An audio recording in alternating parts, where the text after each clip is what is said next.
Okay. Hello students, आज के lecture में देखते हैं हम कुछ और एग्जांपल एनालिटिक फंक्शंस के ऊपर। ओके, लास्ट लेक्चर में हमने डिस्कस किया था कि कोई फंक्शन एनालिटिक है या नहीं है, ये हम कैसे चेक करते हैं। ओके, तो फंक्शन एनालिटिक है या नहीं है, इसके लिए हमें दो कंडीशन वेरीफाई करना पड़ता है। पहली कंडीशन है कि u और v की partial derivative with respect to x and y से सभी की सभी डेरिवेटिव कंटिन्यूअस है, ये हमें शो करना पड़ता है। और जो दूसरी कंडीशन है जो हमें शो करनी पड़ती है वो है कि कॉची रीमन इक्वेशन वो फंक्शन सेटिस्फाइड करता है या नहीं करता है। जो भी फंक्शन ये दो कंडीशन को सेटिस्फाइड करता है वो एनालिटिक होता है। ओके, तो आज के लेक्चर में हम देखेंगे कि आपको फंक्शन एनालिटिक गिवन दिया रहेगा। ओके, और उसके बेस आपको कुछ कॉन्स्टेंट्स की वैल्यू फाइंड आउट करनी पड़ेगी। तो चालू करते हैं फर्स्ट एग्जांपल से।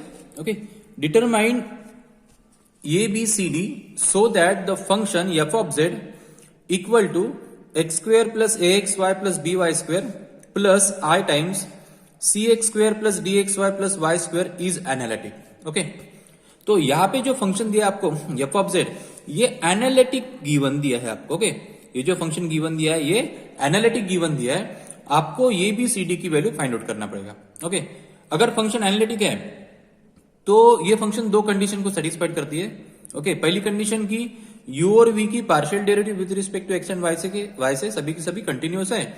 और जो दूसरी कंडीशन है वो है CR equation, that is Cauchy Riemann equation.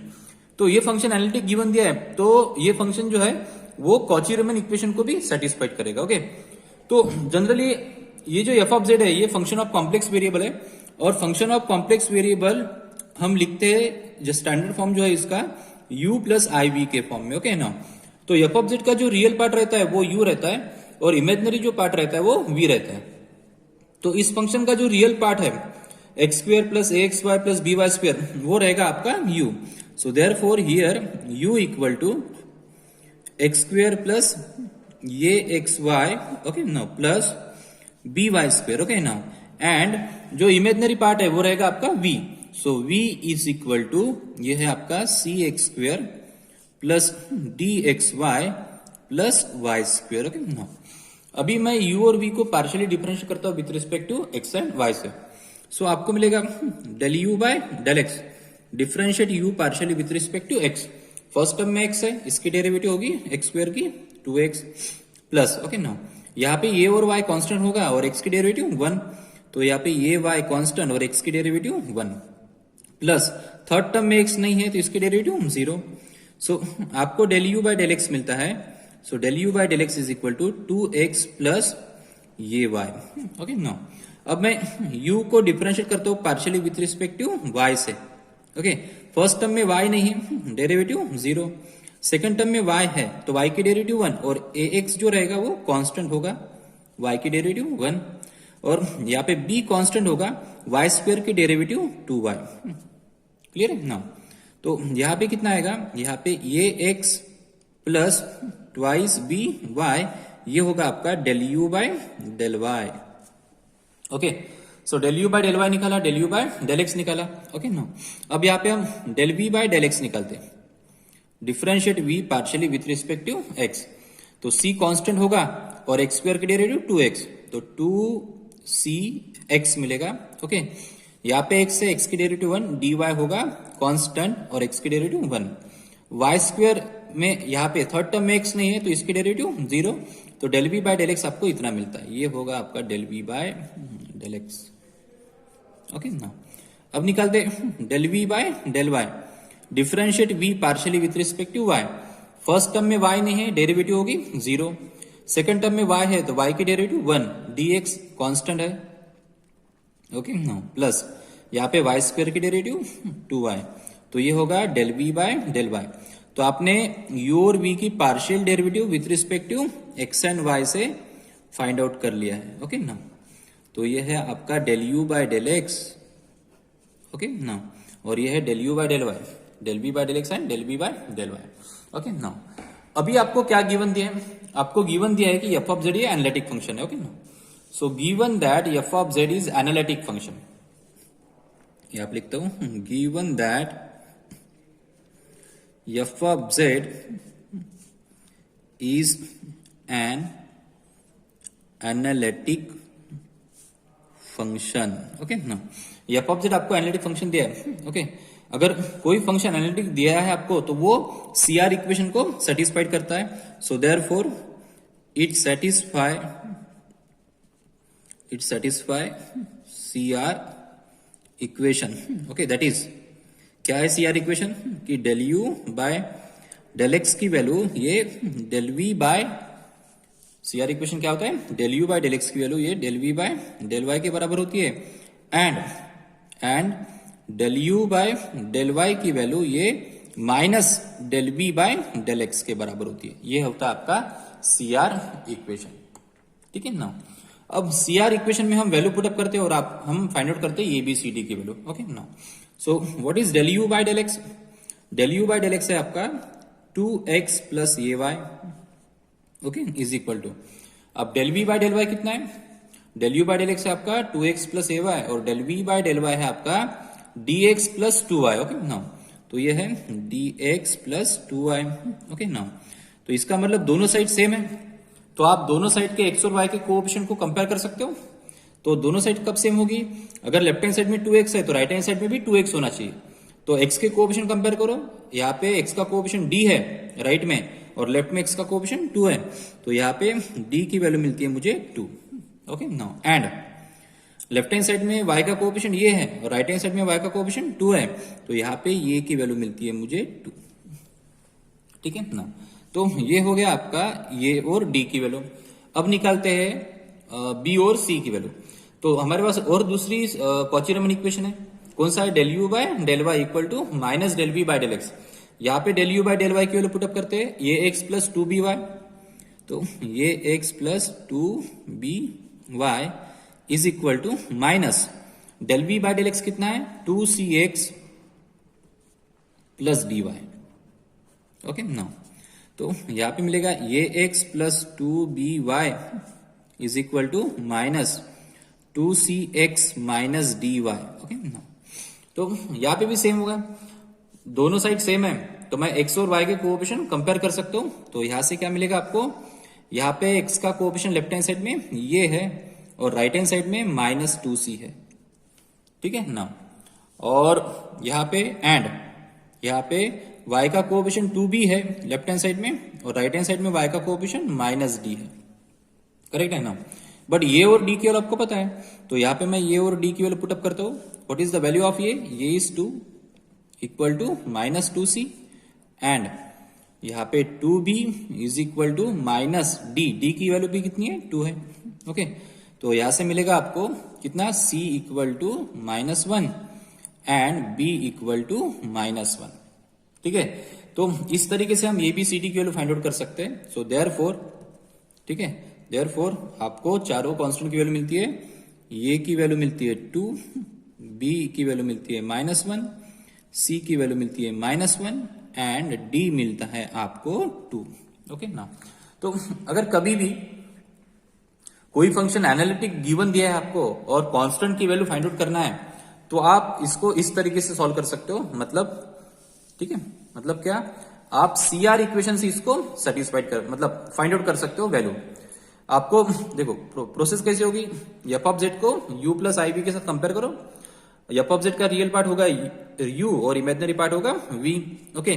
बाद में u और v की partial derivative with respect to x and y find out कर लेना, ओके। एफ ऑफ जेड आपको एनालिटिक गिवन दिया है तो ये सीआर इक्वेशन को सेटिस्फाइड करता है, तो यहां से आप सीआर इक्वेशन लिखना, ओके ना। सीआर इक्वेशंस में वैल्यू पुटअप करना, del u by del x, del v by del y, del u by del y and del v by del x की दोनों को कंपेयर करना, कंपेयर करके आपको ए बी सी डी की value easily find out कर सकते हो, ठीक है। तो यहाँ पे ए की वैल्यू 2 आती है, बी की -1 आती है, सी की -1 आती है और डी की 2 आती है, ओके। इसके बाद और एक एग्जांपल देखते हैं, इतना कॉपी कर लेना आप, ओके स्टूडेंट्स। अब देखते हैं second example, okay. Find p such that the function f of z equal to r square cos 2 theta plus I r square sin p theta is analytic, okay. तो पिछला जो problem है, ठीक है, उसी के जैसे ये प्रॉब्लम है, आपको कांस्टेंट की वैल्यू फाइंड आउट करना है p की, जो कि साइन के एंगल में दिया है, ओके। और आपको बोला है कि f ऑफ z जो फंक्शन है वो एनालिटिक है, ओके। तो हम क्या करेंगे अभी, सबसे पहले एफ ऑफ जेड को हम कंपेयर करते हैं, ठीक है, किसके साथ, u प्लस आई v के साथ। तो एफ ऑफ जेड का जो रियल पार्ट रहेगा वो रहेगा u और इमेजिनरी पार्ट जो रहेगा वो v रहेगा। So here u equal to ये होता है r square cos 2 theta, okay, and जो v होता है वो होता है यहाँ पे r square sine p theta, ठीक है ना। अब जो एफ ऑफ जेड दिया है वो आपको पोलर फॉर्म में दिया है, ओके। तो यहाँ पे जो वेरिएबल होंगे वो आर होंगे और थीटा होंगे। तो हम क्या करेंगे, u और v को डिफरेंशिएट करेंगे पार्शियली विथ रिस्पेक्टिव किससे, विथ रिस्पेक्टिव यूज आर से एंड थीटा से, ओके नो। तो अगर मैं u को डिफरेंशिएट करता हूं पार्शियली विथ रिस्पेक्टिव आर से, तो आर ही वेरिएबल होगा, तो cos 2 थीटा कांस्टेंट होगा, आर स्क्वायर की derivative 2r, okay, cos 2 theta as it is, okay no. And अब v को डिफरेंशिएट करते हो पार्शियली विथ रिस्पेक्टिव r से, तो साइन p थीटा कांस्टेंट होगा और r स्क्वायर की derivative 2r sine p theta as it is, okay no. अब डिफरेंशिएट करूंगा u को पार्शियली विथ रिस्पेक्टिव थीटा से, ओके नो। तो क्या होगा, अब यहाँ पे r स्क्वायर कांस्टेंट होगा, ठीक है नो। cos की डेरिवेटिव होती है minus sine 2 theta as it is, okay no. cos की डेरिवेटिव माइनस साइन 2 थीटा। अब एंगल की सेपरेट करो, एंगल है 2 थीटा, तो 2 थीटा की derivative with respect to theta ये होगी 2, ओके नो। तो आपको del u by del theta जो मिलता है वो मिलता है minus 2 r square sine 2 theta, ये होता है आपका del u by del theta, okay no. अभी हम निकालेंगे del v by del theta. So differentiate v partially with respective theta, इसमें आर स्क्वेयर कांस्टेंट होगा, ठीक है ना। साइन पी थीटा की डेरिवेटिव होती है cos p theta, okay no. अब एंगल की सेपरेट करो, पी थीटा की डेरिवेटिव होती है पी, तो यहाँ पे del v by del theta जो मिलता है वो मिलता है आपको r square into P cos of p theta, okay no. ये होता है आपका del v by del theta, okay no. ये है आपका del u by del r, okay, और ये है आपका del v by del r. तो आपने u और v को पार्शियली डिफरेंशिएट किया with respect to r and theta से, ओके नो। अब आपको गिवन क्या दिया है, आपको गिवन दिया है कि f ऑफ z जो फंक्शन है वो एनालिटिक है, ओके ना। सो गिवन दैट, यहां पे लिखता हूं मैं, given that f of z is an analytic function, okay no.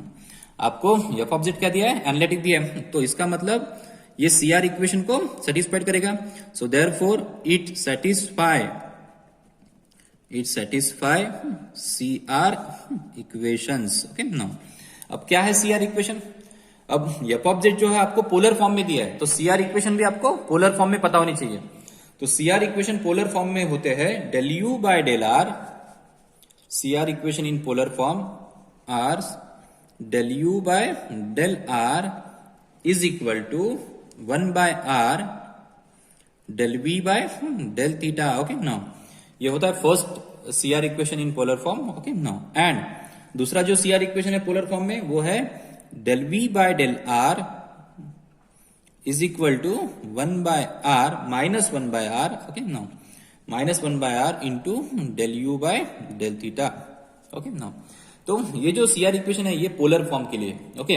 और आपको जो प्रॉब्लम दिया है वो पोलर फॉर्म में दिया है, तो पोलर फॉर्म में अगर प्रॉब्लम दिया है तो आपको सीआर इक्वेशन जो यूज करना पड़ेगा वो पोलर फॉर्म की करना पड़ेगा, ओके नो। अब यहाँ पे मैं वैल्यू रखता हूं, अब del u by del r की वैल्यू है 2r into cos 2 theta, okay no, is equal to 1 by r del v by del theta, okay no. Del v by del theta कितना है, r square into p into cos p theta, okay no. यहाँ पे r के साथ r gate cancel, तो यहाँ पे मिलता है 2r cos 2 theta, okay no, is equal to यहाँ पे r p into cos of p theta, okay no. अब दोनों साइड सेम है, ओके नो, दोनों साइड सेम है। यहाँ पे r के साथ r क्या हो जाएगा, कांस्टेंट, तो यहाँ पे मिलेगा 2, ओके नो। यहाँ पे मिलेगा r के साथ r cancel 2 cos of 2 theta is equal to यहाँ पे p cos of p theta, okay no. अब दोनों साइड सेम है, इसका मतलब क्या है, दोनों साइड सेम है, इसका मतलब दोनों साइड की जो क्वांटिटी है वो एग्जैक्टली सेम होनी चाहिए, ओके नो। यहाँ पे 2 है तो यहाँ पे भी p की जगह 2 होना चाहिए। यहाँ पे एंगल cos 2 थीटा है तो यहाँ पे भी एंगल cos 2 थीटा होना चाहिए। तो इससे ये समझ में आता है, इससे ये समझ में आता है कि जो p की वैल्यू है वो कितनी है, 2 है, ओके ना। दूसरा CR इक्वेशन का यूज करने की हमें नौबत ही नहीं है, ओके। इससे ही हमारा p की वैल्यू डिटरमाइन होगी, ओके। तो इस तरीके से आप ये प्रॉब्लम सॉल्व कर सकते हो। और एक आधा एग्जांपल देखते हैं, पहले इतना आप कॉपी कर सकते हो, ओके। आई होप आपको प्रॉब्लम समझ में आया होगा। अब देखते हैं थर्ड एग्जाम्पल, ओके। अब देखते हैं third example. Find p if f of z equal to 1/2 log of x square plus y square plus I tan inverse of px upon y is analytic, okay no. तो इसके पहले जो problem देखे हमने उसी की जैसा ये प्रॉब्लम है। एक फंक्शन दिया है f ऑफ z जो एनालिटिक है, आपको गिवन दिया है और आपको p की वैल्यू फाइंड आउट करना है। तो यहाँ पे p कहाँ पे है, p जो है वो tan इनवर्स के एंगल में है, tan inverse of px upon y। तो स्टार्ट करते हैं। तो सबसे पहले जनरल फॉर्म क्या है f ऑफ z का, तो यहाँ पे f ऑफ z का जो जनरल फॉर्म होता है वो होता है u plus i v, okay no. तो f ऑफ z का जो रियल पार्ट होता है वो u होता है, तो यहाँ पे जो रियल पार्ट है वो हमारा u हो जाएगा। So therefore here u equal to 1/2, u equal to 1/2 log of x square plus y square, okay no. And v जो रहेगा वो आपका इमेजिनरी पार्ट होगा, ओके।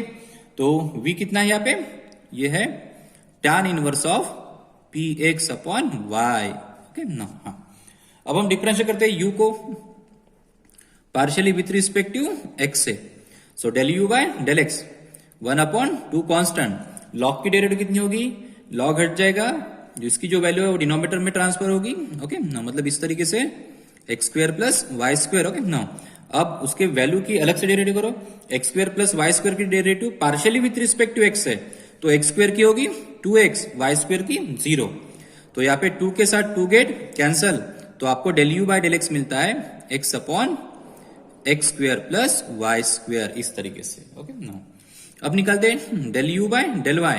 तो similarly del u by del y भी कितना मिलेगा आपको, 1/2 कांस्टेंट है बाहर, log की डेरिवेटिव जो होगी वो होगी अपॉन में x square plus y square, और x square plus y square की डेरिवेटिव जो होगी एक्स स्क्वेयर की 0 और वाई स्क्वेयर की होगी 2y।